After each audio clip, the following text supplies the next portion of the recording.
Listio Sigit Prabowo lahir di Ambon, Maluku pada 5 Mei 1969. Di umur 51 tahun, Listio Sigit menjadi Kapolri termuda di Indonesia, bahkan lebih muda dari Jenderal Tito Karnavian.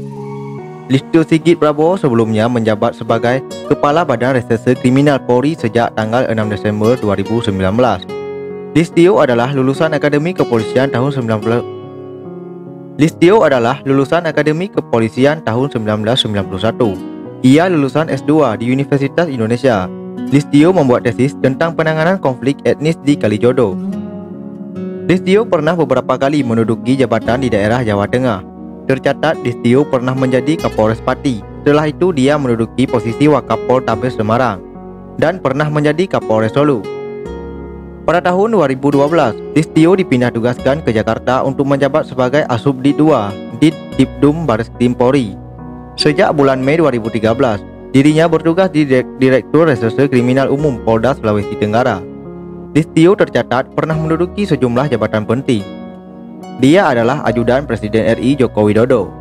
Ia kemudian menjabat Kepala Kepolisian Daerah Banten, Kepala Divisi Profesi dan Pengamanan Kepolisian Negara Republik Indonesia, dan terakhir sebagai Kepala Badan Reserse Kriminal Polri. Berikut rekam jejak Listio Sigit Prabowo dalam mengungkap kasus-kasus besar selama berada di Bareskrim. 1. Diawali ketika 12 hari diangkat menjadi Kabareskrim, Listio Sigit langsung tancap gas mengungkap kasus penyiraman air keras terhadap penyidik KPK, Novel Baswedan. Pada 27 Desember 2019, mantan Kapolres Solo pada 2011 itu mengumumkan secara langsung penanganan dua terduga pelaku kasus tersebut. Mereka adalah RM dan RB. Keduanya merupakan oknum anggota kepolisian. 2. Bareskrim Polri juga melimpahkan tahap 2 kasus tersangka dan barang bukti kasus dugaan korupsi kondensat PT Trans-Pasifik Petrochemical Indotama atau TPPI ke Kejaksaan Agung setelah dinyatakan lengkap atau P21.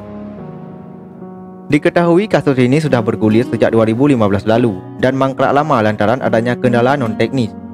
Dalam pengadilan, Honggo divonis 16 tahun penjara dan didenda 1 miliar rupiah, subsidiar 6 bulan kurungan. Sementara dua tersangka lainnya, Raden Priyono dan Joko Harsono, divonis 4 tahun penjara ditambah denda 200 juta rupiah, subsidiar 2 bulan.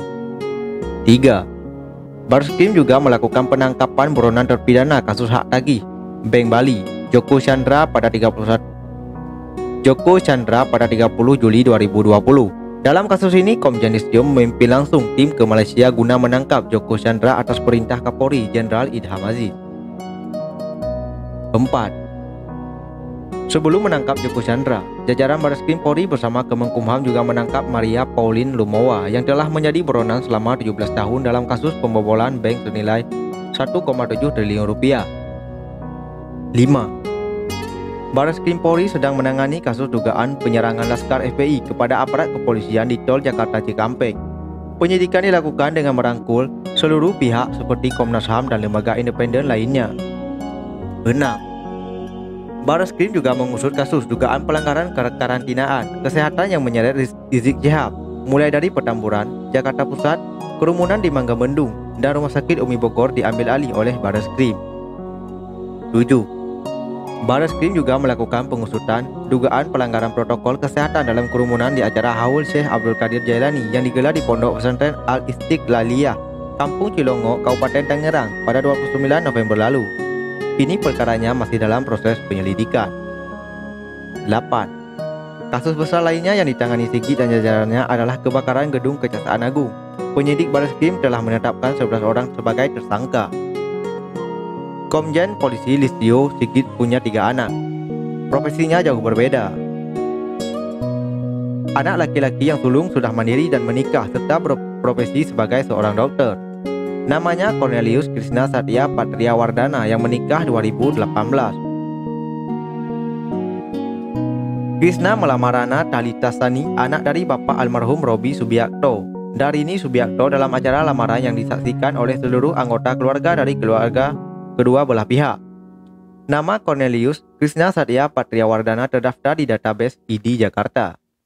Sedangkan anak laki-laki kedua juga sudah menamatkan kuliahnya dan berprofesi sebagai seorang banker di satu bank swasta nasional.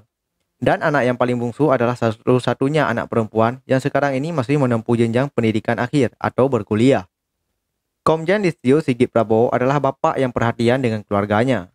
Meski sibuk, ia selalu memanfaatkan waktu luang di akhir pekan untuk bercengkrama bersama keluarga. Usai 5 hingga 6 hari fokus menangani tugas di Polri.